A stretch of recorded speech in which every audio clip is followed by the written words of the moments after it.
बिस्मिल्लाहिर्रहमानिर्रहीम जी स्टूडेंट्स, तो आज हम अपने आउटलाइन के मुताबिक फोर्थ लेक्चर को स्टडी करेंगे। उसमें मुख्तलिफ जोग्राफिकल टर्म्स हैं और उसमें हम डेजर्ट्स को स्टडी करेंगे। डेजर्ट्स जो हैं वो ऑल ओवर द वर्ल्ड हम देखेंगे एग्ज़ाम पॉइंट ऑफ व्यू से। और लेकिन डेजर्ट को समझने से पहले हमें मुख्तलिफ जोन्स जो हैं वो समझने पड़ेंगे। जब तक हम मुख्तलिफ जोन्स नहीं समझ लेंगे तब तक हमें डेजर्ट समझ नहीं आएंगे। ठीक हो गया। तो यहाँ पे मैं आपको सबसे पहले वर्ल्ड में मुख्तलिफ जोन्स जो हैं वो क्लियर कर दूँ। अब ये आपके सामने वर्ल्ड मैप है। ठीक हो गया। अब इसमें आपको डिफरेंट कॉन्टिनेंट्स नज़र आ रहे हैं। ये वाला कॉन्टिनेंट जो है ये एशिया कॉन्टिनेंट है। ठीक हो गया। दूसरा ये कॉन्टिनेंट है अफ्रीका है ये। ठीक है, सेकंड लार्जेस्ट कॉन्टिनेंट है बर आज़म। तीसरा जो कॉन्टिनेंट है ये नॉर्थ अमेरिका है। ठीक है, चौथा कॉन्टिनेंट ये साउथ अमेरिका है। ठीक है, दिस वन। और पांचवा कॉन्टिनेंट ये नीचे अंटार्कटिका है, साउथ साइड पे, दिस वन। और छठा जो है वो ये यूरोप है। और सातवां कॉन्टिनेंट ये ऑस्ट्रेलिया है। ठीक है। तो ये 7 कॉन्टिनेंट्स हैं हमारे पास वर्ल्ड में, जिनको हम बर आज़म कहते हैं। अब ये दुनिया जो है ना, इसको मुख्तलिफ इसको समझने के लिए, इसको स्टडी करने के लिए मुख्तलिफ इमेजिनरी लाइंस में डिवाइड किया गया है। ठीक है, इस वर्ल्ड को समझने के लिए इसके इर्द गिर्द मुख्तलिफ इमेजिनरी लाइंस बनाई गई हैं ताकि इसको स्टडी करना आसान हो जाए। जिस तरह हम एप्पल जो है ना वो काट के खाते हैं ताकि खाना आसान हो जाए, इसी तरीके से वर्ल्ड मैप को हम इमेजिनरी लाइंस में डिवाइड कर लेते हैं ताकि स्टडी करना आसान हो जाए। वैसे ये लाइंस वर्ल्ड पे लगी नहीं हुई। ठीक है, इसको हम अपने जहन में तस्वर कर लेते हैं तो ये इमेजिनरी लाइंस कहलाती हैं। तो ये आपके सामने 5 इमेजिनरी लाइंस लगी हुई हैं और उनके नाम लिखे हुए हैं। और इन इमेजिनरी लाइंस को हम कहते हैं लैटिट्यूड। ठीक है, क्या कहते हैं? लैटिट्यूड। इन इमेजिनरी लाइंस को क्या कहते हैं? लैटिट्यूड। लैटिट्यूड को उर्दू में क्या कहते हैं? अर्ज़ बलद। ठीक है। जो लोग उर्दू मीडियम से हैं स्टूडेंट्स, उन्हें पता होगा कि हम प्राइमरी में या मिडिल क्लास में पाक स्टडी की बुक में पढ़ते थे कि पाकिस्तान जो है वो इतने अर्ज़ बलद और इतने तूले बलद में वाक़ है। ठीक है, तो वो यही इमेजिनरी लाइंस पूछी जाती थी, बता कि पाकिस्तान जो है वो कितने डिग्री इक्वेटर से नॉर्थ साइड पे वाक़ है। ठीक है, तो वो डिग्री के लिहाज से अर्ज़ बलद बताया जाता था कि 24 से लेके तो ऑलमोस्ट 37 डिग्री तक जो है वो पाकिस्तान अर्ज़ बलद में वाक़ है। फिर इस तरह तूले बलद जो लॉन्ग इसी तरीके से जो लंबी लाइंस हैं, लंबी लाइंस को भी हमने स्टडी नहीं करना क्योंकि डेजर्ट्स के हवाले से उनका कोई ताल्लुक नहीं है। ठीक है, वैसे जो इस तरीके से लाइंस लगी होती हैं वर्ल्ड पे, आपने कभी वर्ल्ड मैप देखा हो ना, तो उस पर इस तरीके से भी लाइंस लगी होती हैं। ठीक है, तो ये जो इस तरीके से लाइंस आ रही हैं ये लॉन्गिट्यूड्स कहलाती हैं। जो वर्ल्ड मैप पे इस तरीके से लाइंस लगी हुई है लॉन्गिट्यूड, लंबाई में जो होती है ना वो लॉन्गिट्यूड कहलाती हैं। और जो लेटी हुई होती हैं वो लैटिट्यूड। लेटने से लैटिट्यूड आपने ध्यान में रख लेना है। ठीक है, तो अभी हम सिर्फ लैटिट्यूड्स को स्टडी करेंगे। ठीक हो गया। तो ज्वाइन कर लेंगे जिसमें करना लेंगे।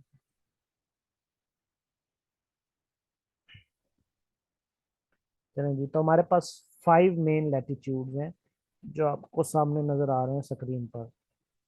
तो जो लैटिट्यूड ज़मीन को दो हिस्सों में तकसीम करता है, दो बराबर हिस्सों में तकसीम करता है हमारी ज़मीन को, हमारी अर्थ को, वो क्या कहलाता है? इक्वेटर, जिसे उर्दू में ख़त्त इस्तिवा कहते हैं। ठीक है, तो ये ख़त्त इस्तिवा भी हम पढ़ते थे। तो ये इक्वेटर है जो मैंने ब्लू लाइन से लगाया है। और इक्वेटर कितनी डिग्री पे होता है? 0 डिग्री पे। इसकी डिग्री कितनी है? 0 डिग्री। इसकी डिग्री लिख लें जी, ये इक्वेटर नाम लिखा हुआ है, इसकी मैं यहाँ पे डिग्री लिख देता हूँ। ये 0 डिग्री पे होता है, 0 डिग्री। ठीक हो गया। अच्छा, ये एक बात आपने जहन में रखनी है, मैं दोबारा रिवाइज भी कर देता हूँ, वैसे मैंने बताई भी हुई है कि जब भी मैप को स्टडी करते हैं हमारे फेस की तरफ हमारा नॉर्थ होता है हमेशा। फेस की तरफ मतलब ऊपर की जानिब, ऊपर की जानिब हमेशा नॉर्थ होगा जब भी हम मैप को स्टडी करेंगे। चाहे जिस तरफ भी मैप पड़ा है, ऊपर की जानिब हमेशा नॉर्थ होगा और नीचे की जानिब हमेशा साउथ होगा। नीचे की तरफ यानी कि आपके पाँव की तरफ हमेशा साउथ होगा। ठीक हो गया। ऊपर की जानिब नॉर्थ, नीचे की जानिब साउथ। राइट साइड पे हमेशा ईस्ट होगा। मैप को जब भी स्टडी करेंगे आपके राइट साइड पे हमेशा ईस्ट आएगा।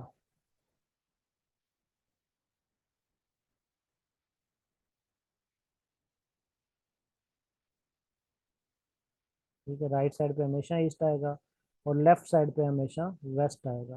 ठीक है, लेफ्ट साइड पे हमेशा वेस्ट होगा। तो ये आपने बिल्कुल ध्यान में रखना है, जब भी हम मैप को स्टडी करेंगे ये रूल ऐसे ही रहेगा। तो अब अगर हमने इक्वेटर के ऊपर जाने की बात करनी है तो हमने उसको टर्म क्या यूज करनी है कि नॉर्थ फ्रॉम इक्वेटर। और अगर हमने इक्वेटर के नीचे जाने विश्व की बात करनी है तो हमने उसके लिए टर्म यूज करनी है साउथ फ्रॉम इक्वेटर। ठीक हो गया। तो अब इक्वेटर के नॉर्थ की जानिब आप देखें तो आपको यहाँ पे एक और लैटिट्यूड नजर आ रहा है जिसे कहते हैं ट्रॉपिक ऑफ कैंसर। ठीक है, इक्वेटर के नॉर्थ की जानिब आपको एक और लैटिट्यूड नजर आ रहा है जिसे कहते हैं ट्रॉपिक ऑफ कैंसर, उर्दू में इसको कहते हैं खत्ते सरतान। ठीक है, जो इक्वेटर है उसे खत्ते इस्तिवा कहते हैं, और जो नॉर्थ की जानिब आपको लैटिट्यूड नजर आ रहा है उसे क्या कहते हैं खत्ते सरतान।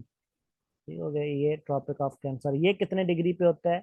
ये इक्वेटर अगर 0 डिग्री पे है तो इक्वेटर से आप ऊपर जाते जाएं तो फिर 10 डिग्री आ जाएगा, फिर 20, और फिर बिल आखिर जब आएगा ना 23.5 डिग्री, तो यहाँ पर ये खत्ते सरतान मौजूद है। ठीक है, जिसको ट्रॉपिक ऑफ कैंसर कहते हैं। तो इसको आप लिखेंगे tropic of cancer lies at 23.5 degree towards north from the equator. Tropic of cancer lies at 23.5 degree towards north from the equator, मतलब इक्वेटर से ऊपर। ठीक हो गया जी। उसके बाद इक्वेटर से हम मजीद ऊपर चलते जाएं तो एक और आपको यहाँ पे लैटिट्यूड नजर आ रहा है, जिसे कहते हैं आर्कटिक सर्कल। ठीक है, देखिए ये इक्वेटर से यहाँ तक गए तो ट्रॉपिक ऑफ कैंसर आ गया, और इक्वेटर से यहाँ तक गए तो ये एक और ऊपर आर्कटिक सर्कल है। ये कितने डिग्री पे है? ये 66.5 डिग्री पे। इसकी डिग्री क्या है? 66.5 डिग्री। तो लिख लें Arctic circle lies at 66.5 degree towards north from equator, towards north from equator.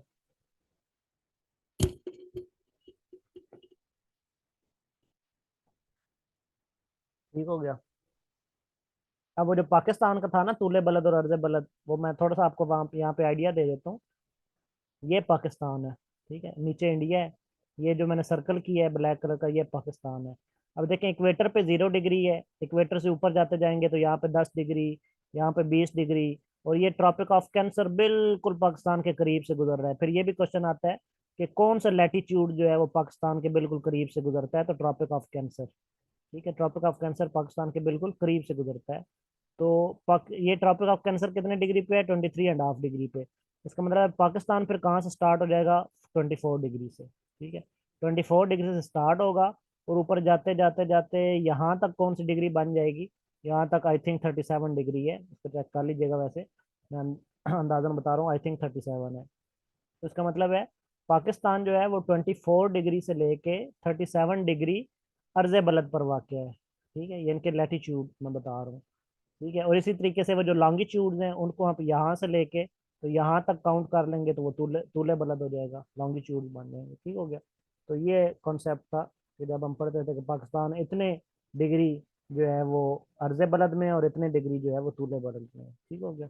तो खैर मैंने पाकिस्तान की वैसे आपको एग्जांपल दी ताकि आपको पता चल जाए लैटिट्यूड्स का, कि लैटिट्यूड्स का कॉन्सेप्ट हम क्यों पढ़ते हैं। ठीक है, जब भी हम वर्ल्ड को स्टडी करते हैं या एरोप्लेन्स का सफ़र होता है, ठीक है, उनमें डिग्री वाइज जो है ना वो फिर सफ़र किया जाता है। ठीक है, तो उस सब चीज़ों में ये चीज़ें मदद देती हैं। अच्छा, फिर ये है कि अब इक्वेटर से ऊपर की तरफ तो हम चले गए, अब आ जाए इक्वेटर से नीचे साउथ की तरफ। ठीक है, तो इक्वेटर से नीचे साउथ की तरफ सेम डिग्री उतनी ही है, सेम 23.5 डिग्री है। देखें ना फासला बराबर है। ऊपर की तरफ देखें ट्रॉपिक ऑफ कैंसर भी उतनी ही फासले पे है, और नीचे की तरफ देखें तो ट्रॉपिक ऑफ कैप्रिकॉर्न भी उतने ही फासले पर है। ठीक है, नीचे जो लैटिट्यूड आता है उसका नाम है ट्रॉपिक ऑफ कैप्रिकॉर्न। ठीक है, ये भी 23.5 डिग्री पर है। ठीक हो गया, लेकिन इसको आप लिखेंगे क्या कि tropic of capricorn lies at 23.5 degree toward south from equator. वो आपने लिखा था टुवर्ड्स नॉर्थ फ्रॉम इक्वेटर, ये आप लिखेंगे टुवर्ड्स साउथ फ्रॉम इक्वेटर। तो आपसे यही वो क्वेश्चन पूछ लेते हैं एग्जाम में कि ट्रॉपिक ऑफ कैंसर जो है वो इक्वेटर से साउथ की तरफ है या नॉर्थ की तरफ है। ठीक है, तो आपको पता होना चाहिए साउथ की तरफ है, फिर वो डिग्री पूछ लेगा। ठीक हो गया, तो ये सारी चीजें आपको कॉन्सेप्ट यहाँ पे क्लियर होनी चाहिए। उसके बाद इसी तरीके से जिस तरह 66.5 पे ऊपर आर्कटिक सर्कल आया था, नीचे 66.5 पे जाएंगे तो ये आपको नेक्स्ट नीचे एक सर्कल दिख रहा है, ठीक है, जिसको कहते हैं अंटार्कटिक सर्कल। ऊपर आर्कटिक सर्कल है नॉर्थ पोल पे, ठीक है, वो ऊपर वाला नॉर्थ पोल कहलाता है, नीचे वाला साउथ पोल, क्योंकि मैंने बताया ऊपर की जाए नॉर्थ होता है, नीचे साउथ। तो ये साउथ पोल पे जो है ये अंटार्कटिक सर्कल है, और ये भी सेम 66.5 डिग्री पे है, लेकिन टुवर्ड साउथ फ्रॉम इक्वेटर। इसको लिख लें, Antarctic circle lies at 66.5 degree toward south from equator.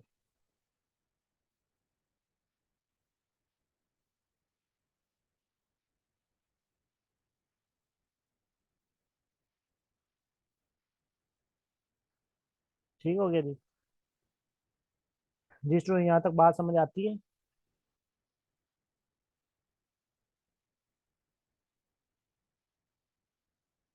Ji student, यहाँ तक बात समझ आती है?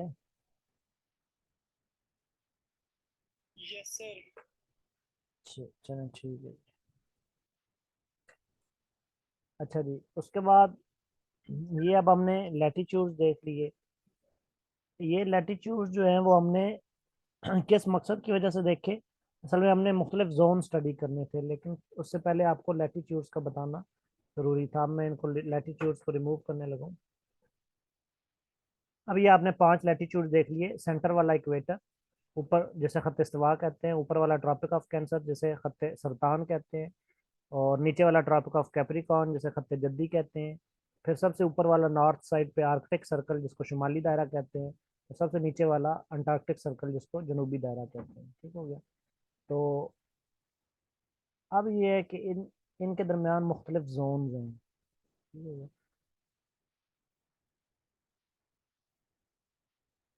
जोन्स कैसे हैं कि इक्वेटर के इर्द गिर्द जितना भी एरिया है ना, इक्वेटर के इर्द गिर्द ये जितना भी एरिया है, ये सारी बड़ी बेसिक चीज़ें हैं, और ये आपको क्लियर होनी चाहिए, तब आपको वर्ल्ड मैप समझ आएगा, अदरवाइज नहीं आएगा।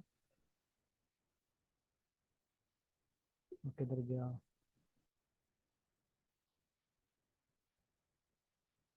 चलो जी, मैप ही गायब हो गया।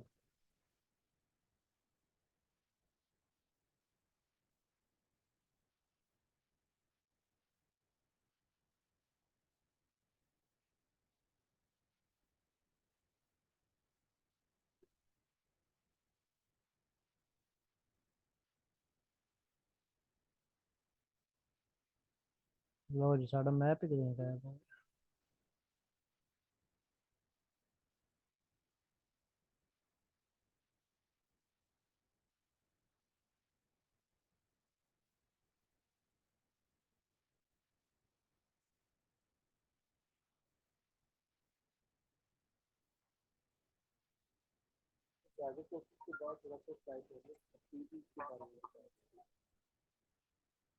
जी।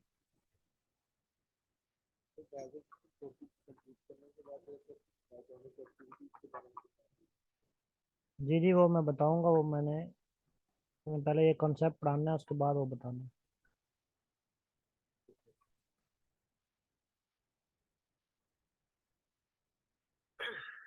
हमारा दरअसल मैप गायब हो गया, मैं अब नया मैप कर रहा हूँ।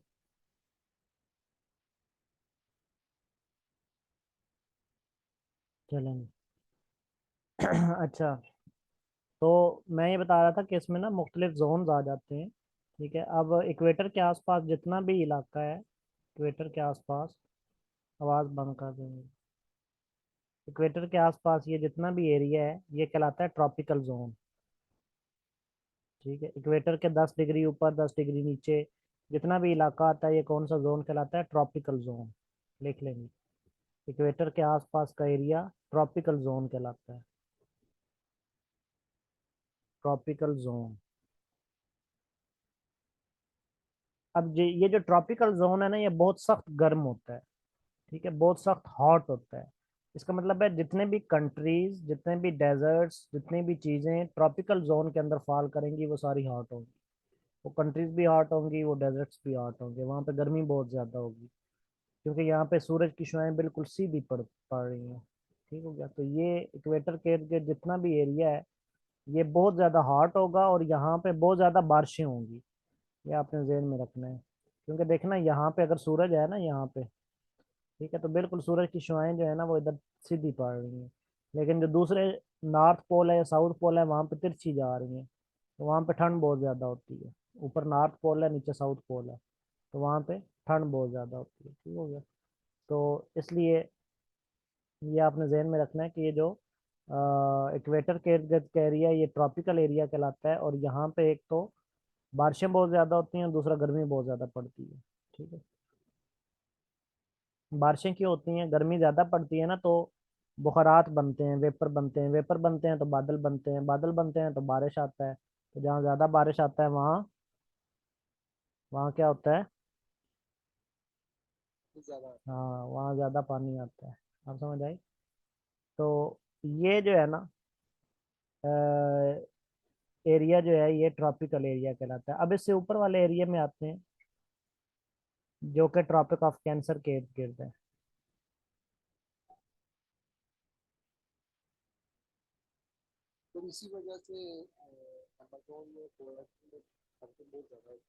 जी। हाँ, अमेजोन जो फॉरेस्ट है ना वो ब्राजील में आता है, इसी रीजन में आता है, वहाँ पे बहुत ज़्यादा, इसलिए उसको रेन फॉरेस्ट कहा जाता है। ठीक हो गया। ये यहाँ पे आता है अमेजोन फॉरेस्ट।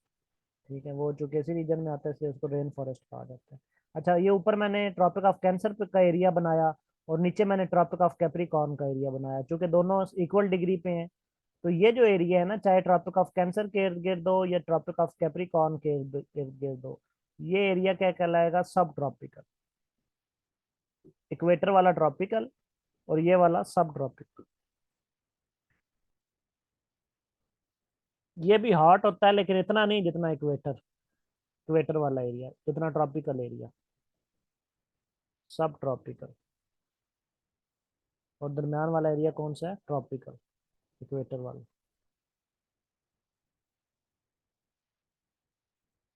ट्रॉपिकल। ठीक है। तीन एरियाज आपने पढ़ लिए। अब जितने भी डेजर्ट्स इन एरियाज में फॉल करेंगे ना वो सारे हॉट होंगे। ठीक है, ये बात लिख लें, जितने भी डेजर्ट्स ट्रॉपिकल एरिया या सब ट्रॉपिकल एरिया में आएंगे वो सारे हॉट डेजर्ट्स होंगे। न सिर्फ डेजर्ट्स बल्कि कंट्रीज भी, जितने भी कंट्रीज इन एरियाज में आएंगे वो सारे, इसी तरह अफ्रीका जो है ना वो बहुत ज़्यादा हॉट है, अफ्रीका कॉन्टिनेंट। क्यों? क्योंकि वो सारा आ ही इसी एरिया में रहा है। तो ये जो है, इसी तरह सहारा डेजर्ट भी अफ्रीका में है, वो भी बहुत ज़्यादा हॉट है। तो अब ये आपने तीन एरियाज देख लिए, बल्कि एरियाज तीन है, नाम दो हैं, दरम्यान वाले का ट्रॉपिकल और ऊपर नीचे वाले का सब ट्रॉपिकल। अब नेक्स्ट हमारे पास जो एरिया आता है वो इससे ऊपर अगर हम देखें, सब ट्रॉपिकल, तो ये जो आर्कटिक सर्कल वाला एरिया है, ये वाला, ये ये ठंडा एरिया है। ये ठंडा एरिया है। यहाँ पे डेजर्ट्स भी ठंडे होंगे, कंट्री भी ठंडे होंगे, इसलिए आप देखते हैं यहाँ पे जो है वो यूके है, इंग्लैंड है, इस जगह पे सारा यूरोप है, ये सारा ठंडा है। इसी तरीके से यहाँ पे कनाडा है, ठीक है, इस जगह पे कनाडा है, यूएस है, ये सारा ठंडा है। ये बिल्कुल ऊपर टॉप पे नॉर्वे है, वो बहुत ज़्यादा ठंडा है। ठीक है, ये जो है ना इस जगह पे ये नॉर्वे है, और ये बहुत ज़्यादा ठंडा है। ठीक है। तो इसलिए जितने भी कंट्रीज और कॉन्टिनेंट्स और जितने भी डेजर्ट्स ऊपर के जाने बैठ, वो सारे ठंडे हैं। इसी तरीके से नीचे वाला भी रीजन ठंडा ही है। ये जो नीचे वाला है ना अंटार्कटिक सर्कल, ये भी चूंकि सेम फासले पे है, 66.5 डिग्री पे, तो ये वाला एरिया जो है ना ये भी ठंडा एरिया है। ठीक हो गया। और ये जो दो ठंडे एरिया हैं इनको कहते हैं टेम्परेट रीजन। ये कौन सा रीजन कहलाता है? Temperate, temperate, temperate region. ये वाला भी टेम्परेट रीजन और नीचे वाला भी टेम्परेट रीजन।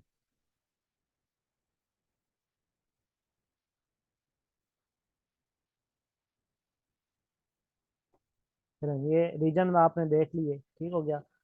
अब बात ये है कि जितने भी डेजर्ट्स जो हैं वो ट्रॉपिकल या सब ट्रॉपिकल रीजन में फॉल करेंगे वो सारे हॉट होंगे, और जितने भी डेजर्ट्स टेम्परेट रीजन में फॉल करेंगे वो कोल्ड होंगे। और सबसे आखिरी रीजन है पोलर रीजन, पोल पे। बिल्कुल ऊपर बिल्कुल टॉप पे देखें तो ये नॉर्थ पोल है, बिल्कुल टॉप पे। और ये बिल्कुल नीचे देखें तो ये साउथ पोल है, बिल्कुल लास्ट पे। ठीक है, तो ये कहलाता है पोलर रीजन। ये तो कोल्डेस्ट होता है, पोलर रीजन जो है ये कोल्डेस्ट होता है, यहाँ पे तो बहुत ज्यादा ठंड होती है। ठीक है, और बल्कि अंटार्कटिका इसलिए बर्फ का है सारा जमा हुआ। ठीक है, तो ये पोलर रीजन कोल्डेस्ट होता है। ठीक हो गया, नॉर्थ पोल और साउथ पोल। ठीक हो गया, और इसको फ्रिजिड जोन कहते हैं। ये कौन सा जोन कहलाता है? फ्रिजिड मतलब जमा हुआ। इसके लिए लिख लें फ्रिजिड जोन। जो पोलर रीजन है वो फ्रिजिड जोन कहलाता है, ऊपर वाला भी और नीचे वाला भी। तो खुद ही लिख लें, मैं नहीं लिखता, फ्रिजिड जोन। ठीक हो गया। तो ट्रॉपिकल और सब ट्रॉपिकल एरिया हॉट होता है, टेम्परेट और फ्रिजिड जोन जो है वो ठंडे होते हैं। टेम्परेट और फ्रिजिड जोन जो है वो ठंडे होते हैं। ठीक हो गया। अब हम देखते हैं कि डेजर्ट्स की क्या रैंकिंग है। अब ये मैंने आपको क्यों बताया, फॉर एग्जाम्पल वो आपसे यही पूछ ले कि जी दुनिया का लार्जेस्ट ट्रॉपिकल डेजर्ट बताएं, तो उसका क्या मतलब है? चाहे वो छोटा भी है ना, लेकिन बताना आपने वही है कि जो ट्रॉपिकल एरिया में फॉल कर रहा है। फॉर एग्जाम्पल दुनिया का लार्जेस्ट तो सहारा है ना। ठीक है, यहाँ पे सहारा है डेजर्ट इस जगह पे, लेकिन वो ट्रॉपिकल एरिया में तो नहीं आ रहा। अब फॉर एग्जाम्पल यहाँ पे ट्रॉपिकल एरिया में जो यहाँ पे कोई डेजर्ट आता है, जिस तरह अटाकामा डेजर्ट है ये यहाँ पे, ठीक है, ये ट्रॉपिकल एरिया में आ रहा है। ठीक है, तो अगर वो ट्रॉपिकल डेजर्ट लार्जेस्ट पूछता है तो फिर आपने सहारा को निगलेक्ट कर देना है, क्योंकि वो तो ट्रॉपिकल एरिया में आ ही नहीं रहा। ठीक है, तो वो वैसे ही बाहर हो गया, रूल आउट हो गया। ठीक है, तो अब तो सिर्फ ट्रॉपिकल एरिया में जो डेजर्ट आएगा वही आपने बताना है, उसमें जो बड़ा है। ठीक है, इस तरह सब ट्रॉपिकल एरिया, टेम्परेट रीजन या फ्रिजिड जोन में कौन कौन से डेजर्ट्स हैं। ठीक है, तो ये भी आपको पता होना चाहिए। फिर ये क्वेश्चन आता है कि कौन से कोल्ड हैं कौन से हॉट हैं, तो वो आपको मैंने यहाँ पे डिवीजन बता दी कि जो जितने भी डेजर्ट टेम्परेट रीजन में या फ्रिजिड जोन में फॉल करेंगे वो सारे कोल्ड होंगे। ठीक है, जिस तरह गोबी डेजर्ट का क्वेश्चन आता है कि which is the largest cold desert, which is the non polar largest cold desert of the world. ठीक है, पोलर को हटा के तो largest cold desert of the world जो है वो गोबी डेजर्ट है, फिर सहारा नहीं आएगा। ठीक हो गया, तो ये सारी रैंकिंग अभी मैं आपको आगे बताता हूँ। सिर्फ आपको ये मैंने बताया कि ये मैंने क्यों समझाया आपको ये डिफरेंट रीजन्स। ठीक हो गया जी स्टूडेंट्स, डिफरेंट रीजन्स आपको समझ आ गए? हाँ जी, रीजन्स क्लियर हो गए? जी सर। सबको क्लियर हो? चलें ठीक है, अब आते हैं डेजर्ट्स की तरफ।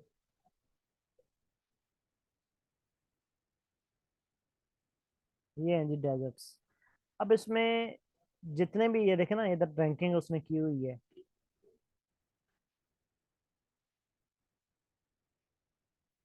जितने भी डेजर्ट्स आपको पर्पल शक्ल में नजर आ रहे हैं ना, जिनका जो है वो कलर पर्पल है, वो सारे कोल्ड हैं। ठीक है, ये इसने यहाँ पे लिखा भी हुआ है कि पर्पल शेप वाले डेजर्ट्स कौन से होंगे? कोल्ड। और जितने भी पर्पल शेप वाले आपको डेजर्ट्स नजर आ रहे होंगे वो या तो टेम्परेट रीजन में नजर आ रहे होंगे या फ्रिजिड जोन में नजर आ रहे होंगे। ऐसा है या ऐसा नहीं है? हाँ जी, जी सर ऐसा ही बिल्कुल। है ना। फिर ऊपर वाले रीजन में है ना, जिसमें जिसको मैंने टेम्परेट रीजन कहा है या फ्रिजिड जोन कहा है। जितने भी पर्पल डेजर्ट्स हैं, ठीक है, जिस तरह ये पैटागोनियन है, ये टेम्परेट जोन में आता है, ये अंटार्कटिक है, ये फ्रिजिड जोन में आता है। ठीक हो गया, तो ये सारे कोल्ड है। ठीक है, जितने भी डेजर्ट्स आपको देख रहे हैं। और जो दूसरा कलर है खट्टा कलर, ठीक है, वो इसमें इन्होंने लिखा है कि वो हार्ड डेजर्ट्स हैं। और जितने भी खट्टे कलर हैं वो आपको दरमियान में नजर आ रहे होंगे। ठीक है, ये सारे खट्टे कलर वाले डेजर्ट हैं, ये दरमियान में नजर आ रहे हैं। दरमियान मतलब ये ट्रॉपिकल और सब ट्रॉपिकल जोन में है, जो कि हॉट होते हैं। ठीक हो गया, समझ आ गई? तो और एक ग्रीन कलर का है, वो कोस्टल डेजर्ट्स कहलाते हैं। कोस्टल डेजर्ट मतलब जो साहिली पट्टी पर होते हैं समंदर की, वो अलग एक रैंकिंग है कोस्टल डेजर्ट्स की। तो बहरहाल अब देखते हैं कि दुनिया के सबसे बड़े डेजर्ट्स कौन कौन से हैं। तो डेजर्ट्स की सबसे पहले डेफिनेशन करते हैं, हमें पता तो होना चाहिए कि डेजर्ट्स कहते किसे हैं। हाँ जी, किसी को पता है किसको कहते हैं डेजर्ट? हाँ जी, डेजर्ट्स किसे कहते हैं? तो यहाँ 16 मीटर कम बारिश अच्छा, नहीं 16 तो नहीं, 10 मिलीमीटर। हम्म, है। जी एग्जैक्टली।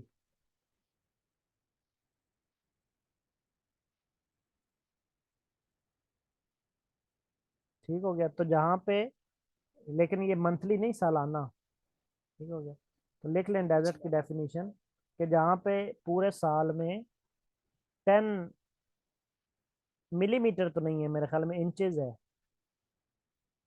मिलीमीटर नहीं है, इंचेज है, जहाँ पे सालाना 10 इंचेस से कम बारिश हो वो डेजर्ट कहलाता है। जहाँ पे एक साल में बारिश की मकदार 10 इंचेस से कम हो वो एरिया या वो इलाका डेजर्ट कहलाता है। बात वही है कि बारिश कम होगी तो घास फूस कम उगेगी, घास फूस कम उगेगी तो जानवर कम आएंगे, जानवर कम आएंगे तो इंसान नहीं आएंगे। ठीक है, इंसान नहीं आएंगे तो वो इलाका जो है वो बेआबान हो जाएगा, वीरान हो जाएगा, वीरान हो जाएगा तो डेजर्ट कहलाएगा। तो ज़रूरी नहीं कि डेजर्ट जो है वो रेत का ही हो। ठीक है, जो भी बेआबान इलाका होता है वो डेजर्ट कहलाता है, जहाँ पे पानी नहीं होता। ठीक है, जहाँ पे बारिश 10 इंच से कम होती है सालाना। ठीक है, पानी नहीं होता, पानी की मतलब वहाँ पे ज़मीन नहीं सैराब होती, घास नहीं आती, घास नहीं आती तो चरिंद परिंद नहीं आते, हैवान नहीं आते तो फिर इंसान नहीं आते, तो फिर जगह वो डेजर्ट बन जाती है। ठीक हो गया, तो इसलिए इसको डेजर्ट कहा जाता है। ठीक हो गया, तो दुनिया का सबसे बड़ा डेजर्ट जो है वो अंटार्कटिक डेजर्ट है। ये नाम लिख लेंगे, largest desert of the world, Antarctic desert. Antarctic desert, इसके आगे लिख लें ये कौन से कॉन्टिनेंट में है, अंटार्कटिका कॉन्टिनेंट में, क्योंकि ये बिल्कुल बेअबान है, बर्फ बर्फ है यहाँ पे, ना कोई पॉपुलेशन है ना इधर कोई कंट्री है। ठीक है, तो largest desert of the world है जी अंटार्कटिक डेजर्ट। और ये अगर वो पूछे कि अंटार्कटिक डेजर्ट कोल्ड है या हॉट है तो क्या बताएंगे?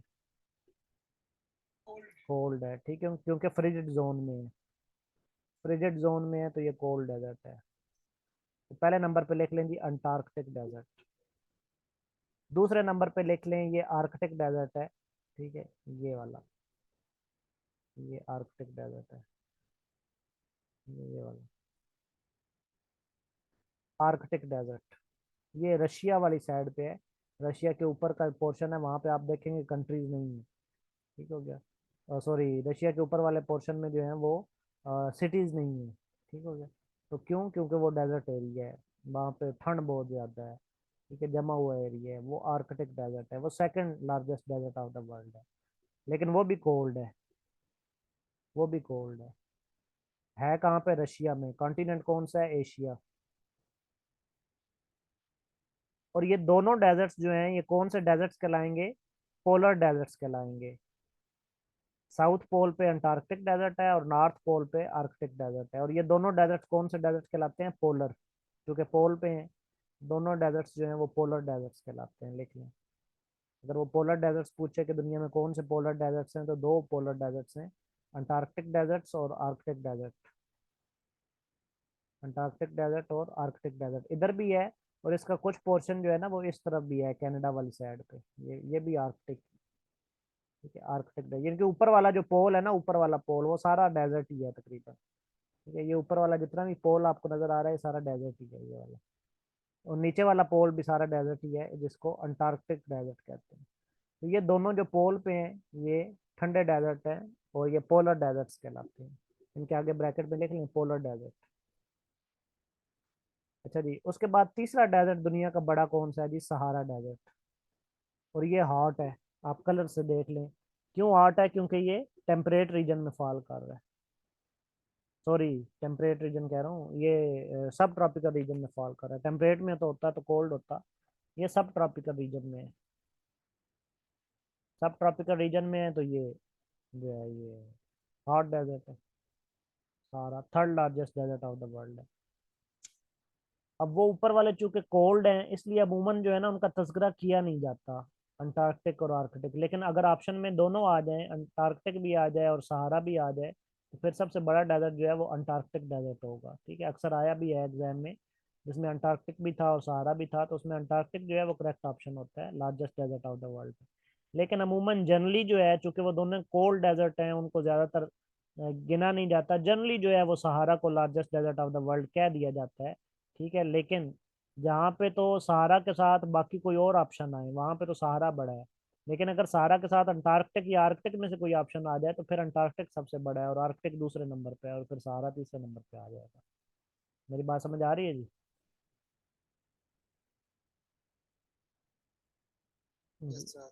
ठीक हो गया। और ये सहारा किस कॉन्टिनेंट में है? अफ्रीका में, लिख लें। सहारा डेजर्ट किस कॉन्टिनेंट में है? ये भी पूछा जाता है कि सहारा डेजर्ट किस कॉन्टिनेंट में है? अफ्रीका में।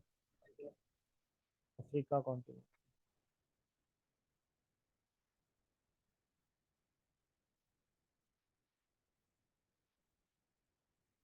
फिर चौथे नंबर पे लिखें जी।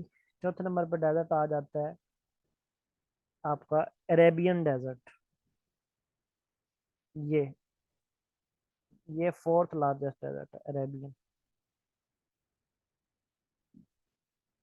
सऊदी अरब और कुछ ऊपर के इर्द गिर्द ममालिक हैं, कुछ यमन हो गया या कुवैत हो गया या इस किस्म के, या ओमान हो गया, ठीक है, इनमें फैला हुआ है। इसको कहते हैं अरेबियन डेजर्ट, अरब का सहरा।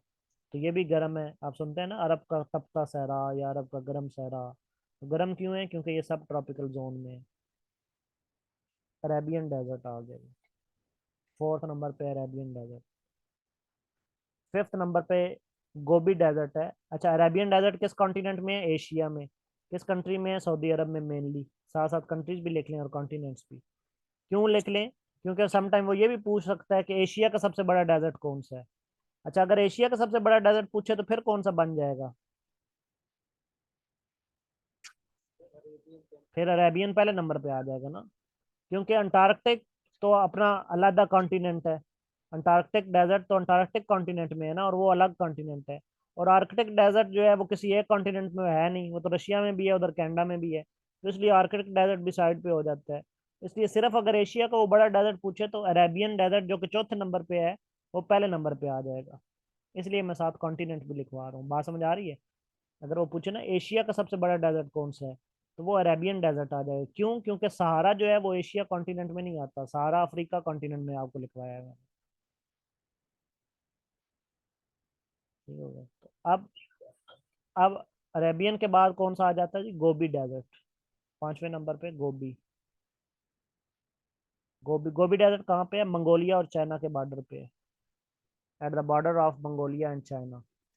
लेकिन गोबी डेजर्ट देख रहे हैं आप, पिंक कलर में है। क्यों? क्योंकि ये टेम्परेट रीजन में आ रहा है। मैंने बताया था ना, ऊपर वाला रीजन टेम्परेट रीजन होता है, तो इसलिए ये कोल्ड डेजर्ट है। सहारा और अरेबियन दो गर्म देखे आपने। सबसे पहले दो आपने ठंडे देखे, फिर दो गर्म देखे, और अब फिर गोबी जो है वो ठंडा डेजर्ट है, कोल्ड डेजर्ट है, गोबी डेजर्ट। अच्छा, अगर वो ये पूछे कि एशिया का लार्जेस्ट कोल्ड डेजर्ट कौन सा है, तो फिर क्या बताएंगे? Largest coldest desert of Asia या कोल्डेस्ट डेजर्ट? जी हाँ, गोबी। ठीक हो गया। अब देखे ना, ये रैंकिंग मैंने इसीलिए समझाई है ताकि इससे आपके एमसीक्यू जनरेट हो सके। अच्छा, अगर वो ये पूछे कि which is the largest desert of which is the largest desert of the world, तो फिर क्या बताएंगे?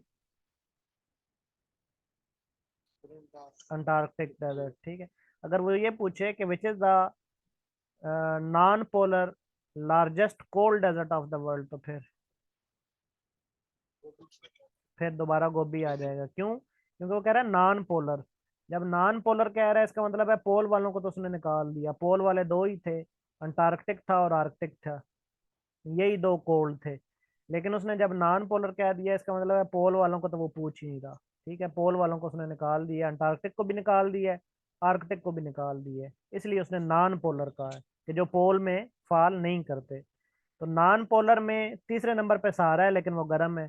चौथे नंबर पे अरेबियन है, वो भी गर्म है। पांचवें नंबर पे गोबी है, वो ठंडा है। इसका मतलब है non polar largest cold desert जो है वो गोबी डेजर्ट है। Non polar largest cold desert जो है वो भी फिर गोबी डेजर्ट है। इस तरीके से जितने एमसीक्यूज बनाते चले जाएंगे, कॉन्सेप्ट क्लियर हो जाए ना, तो एमसीक्यूज फिर बनते चले जाते हैं। अच्छा जी, उसके बाद नेक्स्ट हमारे पास आ जाता है छठे नंबर पे पैटागोनियन डेजर्ट। This one. दुनिया में सबसे पहले रिसर्च जो है वो पैटागोनियन डेजर्ट पे हुई थी। ये साउथ अमेरिका में है। कॉन्टिनेंट इसका कौन सा है? South America. कंट्री कौन सा है? अर्जेंटीना। कॉन्टिनेंट कौन सा है? South America. कंट्री कौन सा है? अर्जेंटीना।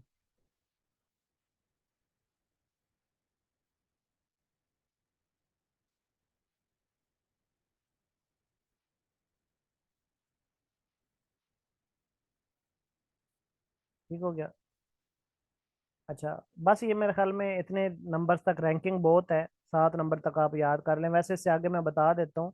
7 नंबर पे ये ग्रेट विक्टोरिया डेजर्ट है, अगर किसी ने लिखना है तो लिख ले। 7 नंबर पे ग्रेट विक्टोरिया डेजर्ट है, ठीक हो गया। 8वें नंबर पे ये कालाहारी डेजर्ट है, ये कालाहारी, ठीक है।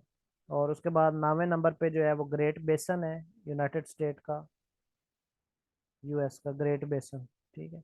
और 10वें नंबर पे सीरियन डेजर्ट है, शाम का, ठीक है। किधर गया, इधर कहीं लिखा होगा सीरियन डेजर्ट, मैंने इधर नहीं लिखा हुआ, सीरियन डेजर्ट यहाँ पे है, शाम में, ठीक हो गया। तो ये 10 10 नंबर तक मैंने आपको रैंकिंग कर दी, ठीक हो गया। तो अब इसमें कोल्ड और हॉट भी बता दिए। अब अगर वो ये पूछे कि एशिया का सबसे बड़ा डेजर्ट कौन सा है, तो मैंने आपको कॉन्टिनेंट बताया है, तो अरेबियन डेजर्ट आ जाएगा। अफ्रीका का सबसे बड़ा डेजर्ट कौन सा है, तो सहारा डेजर्ट ऑटोमेटिकली आ जाएगा, ठीक हो गया। फिर वो पूछे कि साउथ अमेरिका का बड़ा डेजर्ट कौन सा है, तो यहाँ पे जो पैटागोनियन डेजर्ट है ना, जो वैसे छठे नंबर पे है, लेकिन अगर साउथ अमेरिका वाइज पूछे तो पैटागोनियन कौन से नंबर पे आ जाएगा, पहले नंबर पे आ जाएगा। साउथ अमेरिका का ये लार्जेस्ट आ जाएगा। बात समझ आ रही है? साउथ अमेरिका का लार्जेस्ट डेजर्ट कौन सा आ जाएगा, पैटागोनियन। क्योंकि आप बाकी कॉन्टिनेंट्स की तो बात ही नहीं कर रहा, वो तो सिर्फ इस टुकड़े की बात कर रहा है, साउथ अमेरिका की। तो साउथ अमेरिका का सबसे बड़ा डेजर्ट फिर पैटागोनियन आ जाएगा। फिर इस तरीके से नॉर्थ अमेरिका का अगर सबसे डेजर्ट बड़ा डेजर्ट पूछ ले, तो मैंने बताया कि रैंकिंग में इनमें से कौन सा है, ग्रेट बेसन।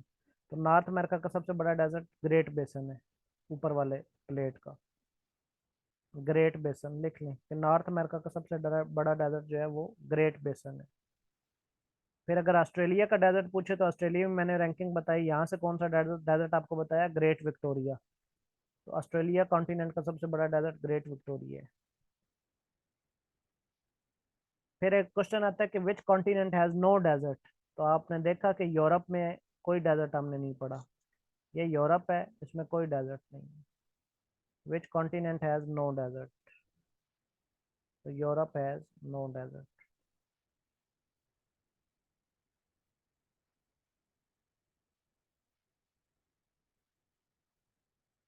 जी स्टूडेंट्स को बातें क्लियर होती हैं? ठीक हो गया। उसके बाद जो पाकिस्तान के डेजर्ट्स है ना, वो हम पाकिस्तान की जब स्टार्ट करेंगे ना ज्योग्राफी, उसमें पढ़ेंगे। जिस तरह थर डेजर्ट है, या थल है, या चोलिस्तान है, ठीक है, या खारान डेजर्ट है, वो पाकिस्तान के उसमें पढ़ेंगे। अभी हम वर्ल्ड वाइड देख रहे हैं, ठीक है, पूरी दुनिया में रैंकिंग की है हमने डेजर्ट्स की, ठीक है जी। तो चले, मेरे ख्याल इतनी क्लास बड़ी है। रोज़े हैं ना आजकल, ज़्यादा बोला भी नहीं जाता, क्योंकि सुबह से मैं बोलने लगता हूँ। सुबह से डिफरेंट क्लासेस मेरी चल रही होती हैं। तो यहाँ तक जो है वो आप कर लें इसको तैयार। ठीक हो गया स्टूडेंट्स? तो सर कनाल तो बता दो, दो तीन कनाल कौन सी कनाल? कनाल, पनामा कनाल। पनामा कनाल ये साउथ अमेरिका और नॉर्थ अमेरिका के कनेक्ट कर रही है, ये वाली पनामा कनाल है, जो कि कनेक्ट करती है साउथ अमेरिका को नॉर्थ अमेरिका। ये कनेक्ट तो नहीं करती, करती तो सेपरेट ही है, कनेक्ट तो ये पानी को करती है। ये अटलांटिक ओशन के पानी को पैसिफिक ओशन के पानी से कनेक्ट करती है। दरमियान में एक नहर है जिसे पनामा कहते हैं, इसी वजह से वहाँ के वो लीक्स हुए थे, क्योंकि वो बड़ी इंपॉर्टेंट कनाल है। वहाँ पे फिर जो है वो क्या नाम है, बिजनेस ट्रेड बहुत ज़्यादा है, ठीक है, क्योंकि जितना भी यूरोप है उसने पनामा कनाल से गुजर के साउथ अमेरिका या नॉर्थ अमेरिका जाना है, ठीक है, या बाकी कॉन्टिनेंट्स में। तो ये जो दरमियान में मैंने बनाई है, ये वाली, ये पनामा कनाल है, ठीक हो गया। और ये किन के दरमियान है, ऊपर वाला कॉन्टिनेंट नॉर्थ अमेरिका है, नीचे वाला साउथ अमेरिका है, इनके दरमियान है। दूसरी कौन सी कह रहे हैं? कनाल। सुएज कनाल जो है वो यहाँ पे है, ये रेड सी को कनेक्ट करती है मेडिटेरेनियन सी से, दिस वन, ठीक है, सिनाई पेनिनसुला के साथ, ठीक है। ये सिनाई पेनिनसुला है, ये कोहे सीना जिसे कहते हैं, जहाँ पे हजरत मूसा अलैहिस्सलाम को अल्लाह ताला ने अपना दीदार करवाया था, कोहे तूर जिसे कहते हैं, ठीक है। तो कोहे तूर के साथ ये मिस्र, मिस्र के साथ लग रही है, इजिप्ट के साथ, ठीक है। तो ये जो है ना, ये नहर है सुएज कनाल, जो कि ऊपर मेडिटेरेनियन सी है, बहर रूम, और नीचे सऊदी अरब के साथ रेड सी है, बहर अहमर। ये मेडिटेरेनियन सी को रेड सी से कनेक्ट करती है। नेशनलाइज 1956 में हुई थी, ठीक है। और 1857 में इसको कंस्ट्रक्ट कंस्ट्रक्शन इसकी स्टार्ट हुई थी? नेशनलाइज किसने किया था?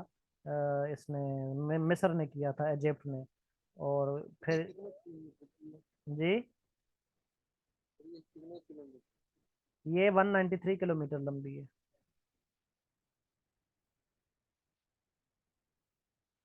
हाँ जी, क्लियर हो गया। चलें ठीक है, चलें बहरहाल ये कनाल्स वगैरह तो फिर जब पढ़ेंगे, हमको बाद के क्वेश्चन है उसमें देख लेंगे। जी स्टूडेंट, डेजर्ट्स क्लियर हो गए सारे? सब क्लियर चलें, किसी को क्वेश्चन तो नहीं यहाँ तक? ओके स्टूडेंट्स, अल्लाह हाफिज़, ठीक है।